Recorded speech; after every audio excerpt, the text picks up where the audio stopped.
This business roundtable meeting in Traverse City gave retired Marine Colonel Jim Braden an opportunity to meet some of the business people he'll be trying to help as the new head of Michigan's Defense Contract Coordination Center. I view my role as being the strategic engagement person for my organization, to go out and work at the federal and state level and to work major initiatives to bring opportunities to the state, whether that's federal money, whether that's specifically DoD or Homeland Security, and get those opportunities for our great companies to be able to compete in those opportunity areas. Braden believes Michigan businesses have what it takes to compete for and win government contracts. It's an exciting time because the sky's the limit. We are definitely the most needy state if you look at requirements for reemploying people, and we have just such a tremendously talented workforce with tremendous academia to back us up. So we have a flexibility on top of a capability that not many other states can offer. I would argue none have our level of manufacturing expertise with our range and depth of skill training available to us to even refocus or retrain the workforce to do the things that are required. So the opportunities and capabilities of the state are second to none. Braden says a couple of promising areas for future government contracts are batteries and robotics. We do have an initiative which is very promising for near-term funding called the Michigan Automotive Robotics Cluster, and that opportunity is exciting because if we can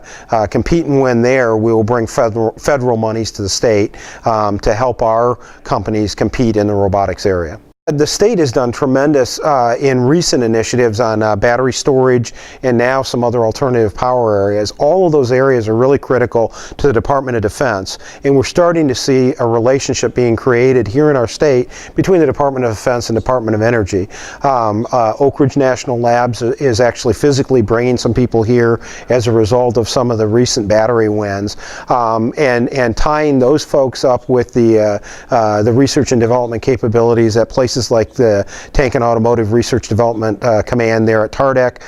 in Warren are really exciting. Getting DoD and DOE working together as we look at all of the energy initiatives as they would relate to how do you make ground vehicles and the commercial side of that, automobiles, more energy efficient, less fossil fuel dependent. So there are a lot of initiatives that are kind of coming together right now within the state that are exciting. Braden says if businesses want to win government contracts, they should work closely with the Procurement Technical Assistance Center and be persistent when it comes to submitting bids. I would tell them that the most help that they can give themselves is to take the great work that the PTACs do in training them, and to take the things that they learn and look at the bids each day, see the opportunities that are out there, target the opportunity areas where they can be competitive, and put your things in a complete and timely manner, because you can't complain if you don't compete. So being competitive means reading the bids, getting in a good and complete response to those bids,